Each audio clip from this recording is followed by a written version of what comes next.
Hello, friend, and welcome to Borgcast Lower Decks 3.5 with Peter, Anne-Marie, and Delilah. Yeah, she's asleep in my lap. She's having cuddles. Hello, Lila. Good girl.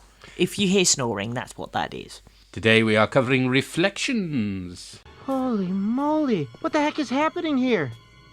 Hey, let me out of here! Hey, you, give me back control of my body. Psst, nah, dude, this is my body. You already effed it up. No, it's not. Whatever, man. I don't take orders from a reflection. I'm not a reflection. Help! I think an anaphasic alien took over my body! You're an anaphasic alien. Nuh-uh, you are. Hey, what is this thing on my face? It's my face. Fine, don't answer it. I don't need you. Hey, get back here!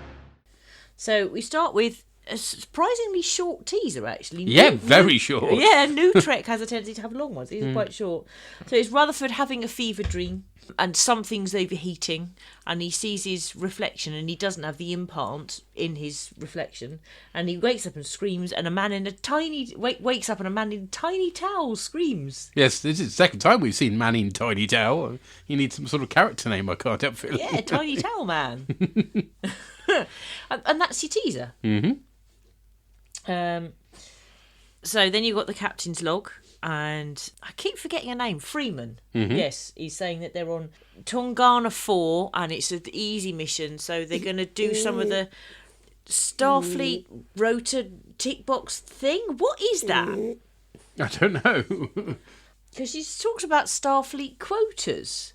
I just find it odd that there is we've never come across it before, have we? That there's this quota of things you have to do. Mm.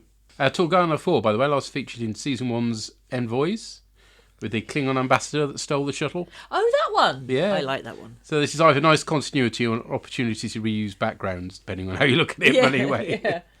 So Mariner's task is to staff the recruitment booth, and she's like, oh God, oh no. But Ransom's like, I'll be watching you, and you step out of line, you leave that booth, and you're off to Starbase 80. And then Kayshon says, what was it, something when he drowned in the swamp, as his response to the idea of Starfleet 80, Starbase 80, which I like. I can't actually see my notes because of the position that Delilah's in, so I'm sorry, I'm doing my best. Then you have Rutherford says that he's struggling, and Tendi says, oh, you look wiped. He's like, I've not slept in a week. And so she examines him and says, oh gosh, you've got a load of long-term memories here backed up in a cache. Shall I clear them? And he's like, yeah. But then what happens is he ends up his implant sort of goes red. And then he goes over to the screeny thing, whatever you call it, that's on the wall there. All the ships have them. Yeah. You have the layouts of the ships, which is and nice. You can see that his eye is red and the reflection's eye is not red. Mm-hmm. And he's like, why am I on a Cali class? And it turns out that this guy with the red eye has control of Rutherford, and his reflection isn't really a reflection, it's our Rutherford. Yeah. He also says, who put engineering down there? That's stupid, which is a fair point. Yes. But also he says the most ugly nacelles he's ever seen. I don't think the nacelles are that ugly. No, the way they're laid out isn't particularly aesthetically pleasing. The actual design of the nacelles themselves are far nicer than the ones we've been, well, you haven't been, but we've been seeing in Picard of late. Okay. So. Meanwhile, back on the planet with the recruitment booth, next to them is an independent space archaeologist, and every time somebody seems interested in joining Starfleet, she says something like, oh, don't do that, you won't get any windows, or don't do that, do you really want to be a Borg? Meanwhile, my notes then just say Red Eye is an arse. Because he's mean to, and I don't know her name, but Rutherford's been on some dates with her. Yes. She's a trill. Yes, she's at the con sometimes. Yeah. And I've forgotten her name, which is embarrassing. There we go. Ensign Barnes. Uh-huh. And he's just really mean to her, and she's like, we've been on 4 dates, you ought to know what division I'm in. He also makes the comment to the spot skill the way down, which is one from Deep Space Nine, isn't it? I can't remember which episode now, but yeah. It's the one, the ship riser one with the weather system when Jadzia is... Oh, my life. Yeah, I think, when Jadzia is wearing the swimsuit. But Red Eye Rutherford wants the security information about when the shift changes. And the real Rutherford gets some control back by punching his implant, which affects Red Eye Rutherford. So then Red Eye Rutherford tries to get the information from Tendi. You see, I was just going with Evil Rutherford because it's less of a tongue twister. Yeah, that would say be... Red Eye Rutherford 6 times. And Yes, he will Oh, show what, up and then he'll appear and kill you or something. Yeah. But tries to get the information from Tendy and tries to sort of pretend to be nice. And real Rutherford's going, no, real Rutherford's going, she's not going to feel for it. She's not going to fall for it. And then he punches the implant again, and he reacts. And Tendy spots that he's reacting, and also spots that he's shouting at his reflection, and clearly something is going on. So she calls security, or does she call a medical team? Who does she call? I think she calls security because it's Shax who's on the case. It is isn't Shax who appears, but I wondered who. I couldn't recall at the time, and it's not in my notes even. Doesn't matter. Anyway, calls somebody. Calls for help. Shax is the one who ends up acting on it anyway. So yeah, Shax appears and calls Rutherford Baby Bear. Yeah, well, that dates way back, doesn't it? So that episode where he saved his life. And Red Eye Rutherford's like, Baby Bear? That's my nickname? Really? And at some point, the thought of an anaphasic alien. Yes, which is a reference to is it Sub Rosa, the one with the ghost that crushes Shags? Yes. Yes. You get a lot of references in this episode. Down on the Planet, Well, that's not like Lower Decks with lots of references. where you've got Mariner trying to deal with the snarky archaeologist. You get references to conspiracy. Yes, with butt bugs. Yes, they weren't butt bugs; they were neck bugs. But butt bugs is funnier, so I guess we're going with that. We'll go with butt bugs. The store run by the collectors is run by a Palor Toff looking dude, like in the most toys. And one of the things he's selling is a Spock helmet, amongst other Easter eggs there. We also see one of the fish people from Manhunt. Yes. Which I guess we probably won't be seeing again in live action Trek. No. Because they look crap. They do. They do look very bad. And Mariner Boimler's stall has a life-size picture of Kirk and Spot that you can stick your head through and be photographed like at the seaside. Yeah. But nobody uses it. You don't see anybody actually using it. Yeah.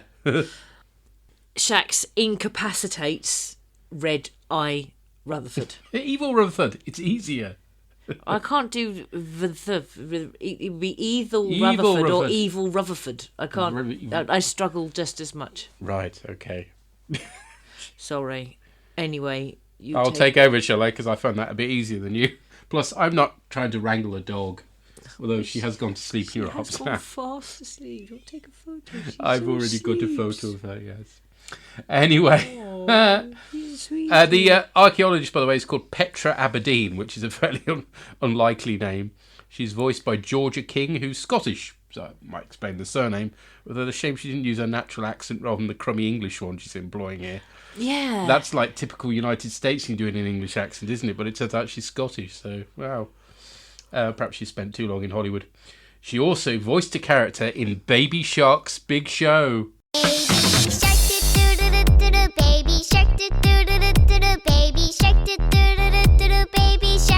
Wow. Sprog 2 would like that. Hates that tune. There's a touch of Vash to her, especially the outfits and the archaeology, obviously. So, yeah. Thank you. The USS Victory she served on was mentioned several times in TNG and Deep Space Nine, and was the ship that Geordie served on before the Enterprise when he was infected by the lizard people things. I'm not keen, it has to be said, on the design of the captain's yacht.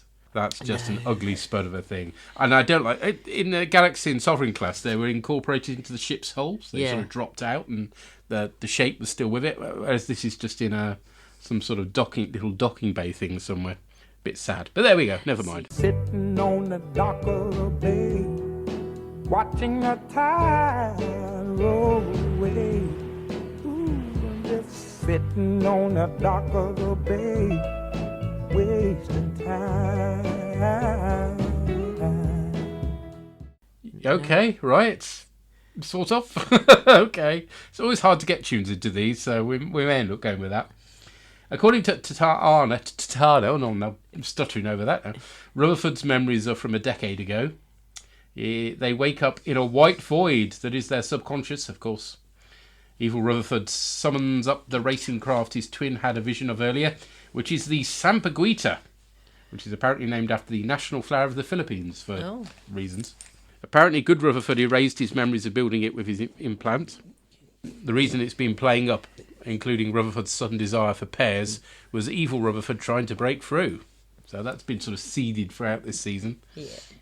They fight over being the one to be revived and avoid erasure.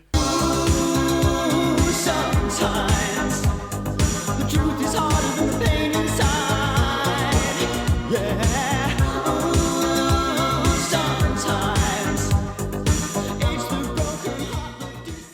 Not that erasure. That might be a better tune. They decide to settle it with a race using ships they build themselves. The red car and the blue car had a race. Oh, right, wow. Good Rutherford's ship is the Delta Flyer. Oh, God. So something for Voyager fans another there. Easter egg there. To be fair, I do like the design of the Delta Flyer. It's not bad, is it? I mean, yeah. I always found it a weird concept that, they're so, short on resources, but he's allowed to build this souped-up, super-duper ship. And as for the naff black and white pointless extra uniform you get if you're on the Delta Flyer, what the heck was that ever about? Oh, I don't know. I'm with Evil. But then they reference the whole thing about the uniforms. Why? Yeah, but that's a bit later on, yeah. I'm with Evil Rutherford. Dude, it's a shuttle with a paint job. It looks nicer than a shuttle, though. It's less boxy. It is, yeah. His ship, the Sambaguita again, is pretty hideous, mind you. I don't like it. It's like a Galactica Viper with nacelles. It reminded more of pod racing. Yeah, that big circular engine at the back made you think that. Yeah. It's also painted like it's a G2 Transformer, which is never a good thing. There wasn't a good colour scheme, no. Yeah. Meanwhile, Boymes and Mariner are being gypped, first by the conspiracy theorists, who point out Starfleet was infiltrated by buttbugs, and then by the outpost scientists over the way Star Trek uniforms keep changing. I mean, they're not wrong. Yeah. There's also the ongoing argument about whether Starfleet is a military organisation or not. They cross the line by removing Boimler's rank pin, and he hulks out in a very amusing fashion. I love it. Without Starfleet, none of you would exist! We don't want to protect you from the Klingons and the Borg. We just want to explore and study f***ing quasars! But you know what? It's the right thing to do! Dude, get back in the booth! What if Ransom shows up? Stupid f***ing truthers, you hate the truth! You're just a bunch of pathetic, gossipy weirdos! Collecting is stupid! It doesn't make you happy! Your ships smell like ass! Boimler, get back here! You're always getting people trapped inside of games! Stop trapping people inside of games! The guys behind the addictive game from, the game, get an earful in the process. No, I thought the people, because they said you keep trapping people in your game, I thought, but they've got Counter. pieces like what the game was called, and they had their alien makeup look like the guy from Deep Space Nine. Uh-huh. Anyway, this impresses the crowd who want to sign up for Starfleet, because clearly you get the cojones if you do. I can't remember, what was the game called? I remember the level was Shack Alan 1. Moraine, wasn't it? Was that the game called Alan Moraine? I think so. Yeah. Anyway, but that's the one. In the Rutherford race, a Romulan warbird decloaks and disrupts things somewhat. It's nice, lovely animated warbird. Lovely Didier X-Class, isn't it? Turns out Good Rutherford also has made himself a crew consisting of his lower deck buddies, so he's on top of things. Yeah. And they beam Evil Rutherford aboard to safety. He reveals the implant was actually a cover-up by faceless Starfleet dudes. Guess we'll find out more about that at some point. Boimler gets taken to the brig, but Ransom is impressed with the way he stood up for Starfleet. Yeah. And his lower decks buddies join him, which is quite sweet. Yeah. Petra hails Mariner, boasting about stealing the Grand Negus' staff and offering her a job, which she declines for now. Again, it's more new look Boimler. Yeah. He's absolutely brilliant in this. Yeah. I love it when he hulks out. It's fantastic. He's just lost it completely. Yep. But he hasn't completely lost it. It completely changed because then he's upset that he doesn't get to write the mission report. Yeah, so. I love that. And I love as well also growth in the characters that instead of being mean to him about the fact that he likes doing the mission log, which is what Mariner would have done in at the start of season 1, her response is, yeah, of course it is. Of course that's your favourite part.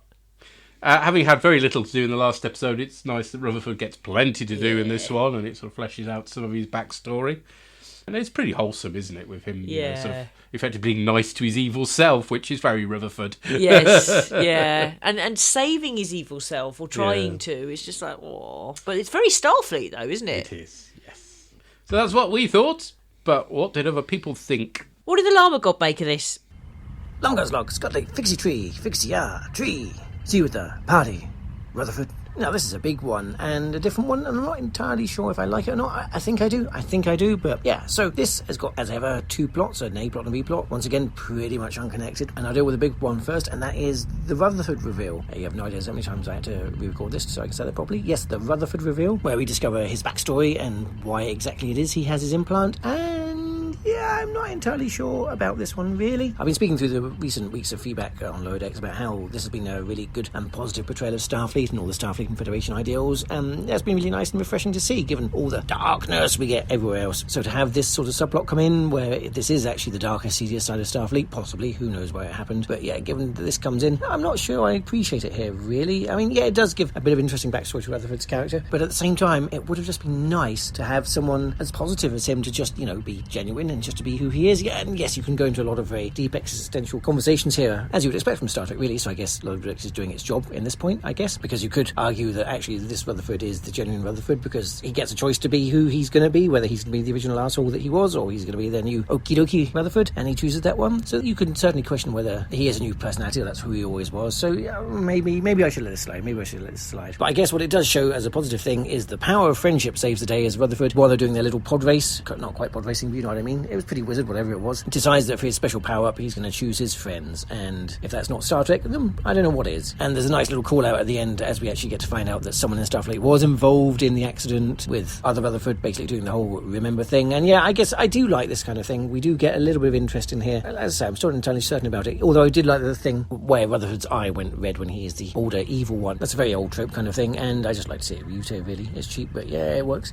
What I'm certain I like is the whole recruitment fair thing for Starfleet on Torganafar. Nice to see you there again. And what I really like is the nice inversion of roles, where Mariner has to be the good little Starfleet cadet, or ensign, for the day, and Boimler's the one who goes off the rails. And what's really nice is that it's Boimler's passion that actually saves the day. So there's a really nice inversion of things there, because, usually Mariner would have been in the Boimler position and vice versa. So both characters are growing and changing as a result of being with each other. So yeah, I really like to see that. And I like to see a bit of the defense of Starfleet as well, and the passion and everything. So yeah, that was good. And obviously, there's lots of alien references in the clouds. We get the obvious ones of Televite, but we also get the fish people from the early episode of Next Generation that were played by Fleetwood Mac, apparently. And yeah, so many call-outs during that scene. I just love that. It was just a nice, fun thing to see. And of course, it helped that I was picturing Andy Pelastity screaming at the screen at various points as they kept bringing up the questions of, is Starfleet a military navy? Yeah, I think there's been a few great derelicts on that at some point along the line. I'm sure we must have covered it at some point. So yeah, that was just a fun little bit as well. I did like that.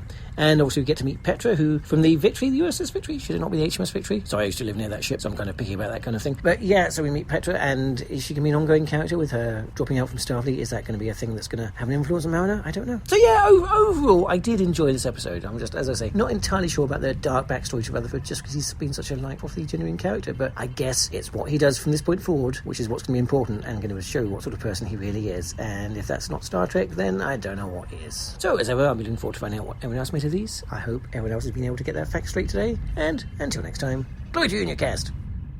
Well, to be fair, it wasn't quite evil Rutherford as such, but not grown-up Rutherford. Yeah, immature Rutherford. And he realised the evil stroke, inverted commas, Rutherford realises that at the red-eye end. Rutherford's better. Except it's really hard to say. I'm not even going to give it a try. So yeah, it's not he's evil. It's just that he hadn't matured, and now he is. And he actually realised the older version realises the new version is actually the better version and something to aspire to. So it's quite sweet, really. Yeah, and I don't mind them exploring Starfleet's darker side because it's there. I mean, bearing in mind, I don't know. My guess is Section 31.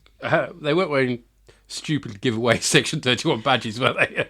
No, I suppose. In fact, the one insignia we did see was an old, very old TNG style one, so that sort of, which makes sense because it would have been in this show's past. So yeah. But perhaps it's admirals that have been infected with butt bugs. Maybe it is. But I don't mind it as long as our crew are still the good guys and most of Starfleet is still the good guys. Yeah, I mean, so that's the the thing. The odd bad bit, you can't... It'd be very difficult for any organisation to stop itself from being infiltrated by people who are trying to do bad things. But the idea of Star Trek is that in the future, most of humanity is better overall. And so the future is better overall. And so some bad apples, a bad branch, butt bugs, something like that, fine. Yeah, as ever, butt bugs. Yeah, butt bugs is a good one. But what bothered me about season... Imagine you go to the doctor with that. I've got butt bugs. Get the old rubber glove on. Oh. Yeah, shoot some pesticide up your arse. But yeah, if it's only a portion, I've got no problem with that. My issue is when it's all of it. Yeah. And yes, he went to Pod Race Place as well. Yeah, so it wasn't just I me. was thinking more Pinball Machine, actually, just the way that course was laid out. It just reminded me of some sci-fi themed pinball. Oh, it just reminds me of so many PlayStation 1 games. Yes. Oh. That I never managed. Yes. What was that one that played Firestarter continually? You remember that? That was kind of like pod racing before pod racing was the thing, actually. Yeah. Like, there were so many of them, and I was always rubbish at them. Anyways, let's find out what the Pie Man thought. Hello, Orcs. Parry here to talk about Reflections. And yeah, this was a fun episode. Nice to see Rutherford getting some sort of screen time to himself for a change. And he's getting kind of the main plot on this one. And it's tying up quite nicely. Well, not tying up, but definitely giving more info on that little hint we had dropped, was it last season? Regarding his implant and the fact that it may not have been voluntary. And of course we get this kind of angry young Rutherford, which I quite liked. And what I liked as well was this episode didn't go where I was expecting it to. I thought we were going to have your doppelganger type story, where young Rutherford starts messing up our Rutherford's life and no one on the crew. That old thing. It's a trope that we've seen time and time again. That none of the crew recognise him, and everyone's just assuming it's him, and he's we saw at the start of it where he kind of messed up his relationship with that Trill that he's been on a date with a few times, and what I also liked, young angry Rutherford also lacked maturity. So yes, the personality did get changed by the implant, but you also just feel there's a bit more of maturity, and a bit more. Sort of age and seasoning to this to our Rutherford, and indeed I liked how it panned out. The race, the sort of space race, but in the mindscape, because again I like the fact that the crew actually worked out pretty quickly it wasn't him, and again the scenes with Shax, I do like the Rutherford Shax stuff. This whole baby bear thing's a lot of fun, and you had that quite nice 10-day in Rutherford and Shax and Tiana as well in the sick bay. That was a lot of fun. But yeah, the race, the fact that Rutherford goes with the Delta Flyer, your one, whereas the younger one goes for his kind of custom spaceship. But he goes for the Delta Flyer because he then has a crew, which is nice. Again, one of the themes of it is their friendship. It's a running theme throughout Lower Decks, and I think an important one. Our B plot, and it is very much a B plot, is kind of one of the things that's almost out of the hat of comedic Starfleet scenarios for the Lower Deckers to do, which is Boimler and Mariner sort of having to man the Starfleet recruitment kiosk on a planet. And we get the sort of jokes, we get the Collectors Guild there, we get the outpost scientists again. And it's them. I did like the kind of running joke with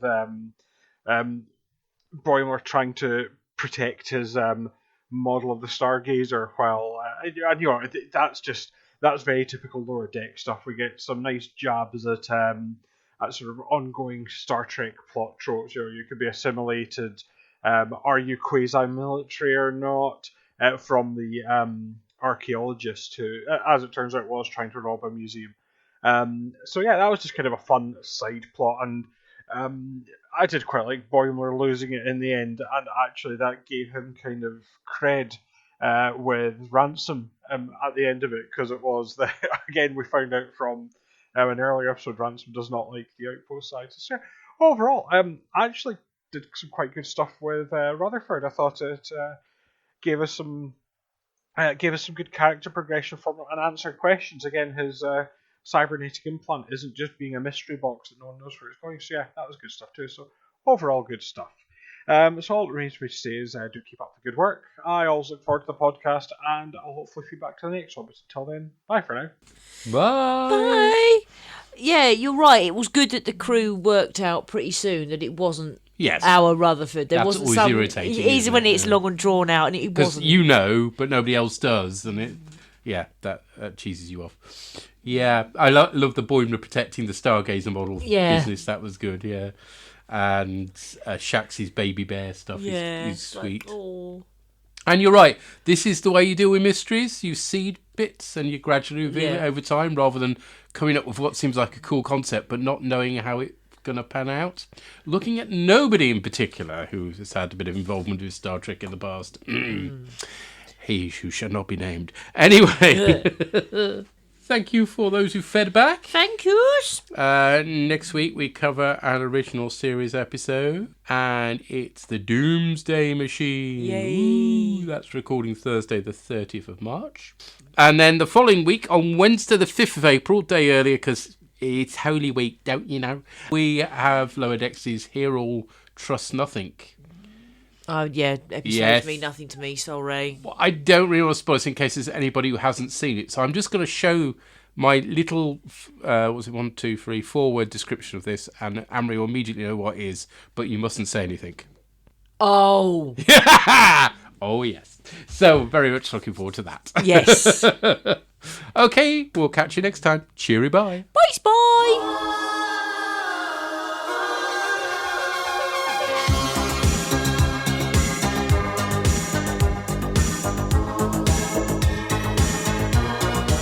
The art for Borgcast Lower Decks is the fantastic work of Charlie Thorburn. All music referenced is for illustrative purposes only, and no copyright infringement is intended. Find our website at borgcast.libsyn.com. We have a Facebook group which you're welcome to join. You can find the Borgcast playouts on Spotify for your listening pleasure. Visit our Tumblr site at borgcast.tumblr.com, where you'll find images accompanying the episodes discussed in this cast. Send emails or MP3s to borgcast@gmail.com. Or you can find us over on Mastodon. Our addresses are on the show notes for this podcast. Sometimes the truth is harder than the pain inside. Yeah. Sometimes it's the broken heart that decides. It's not the way that you caress me, toy with my affection. It's not my sense of emptiness you fill with your desire. Shut it down! Your ships smell like ass!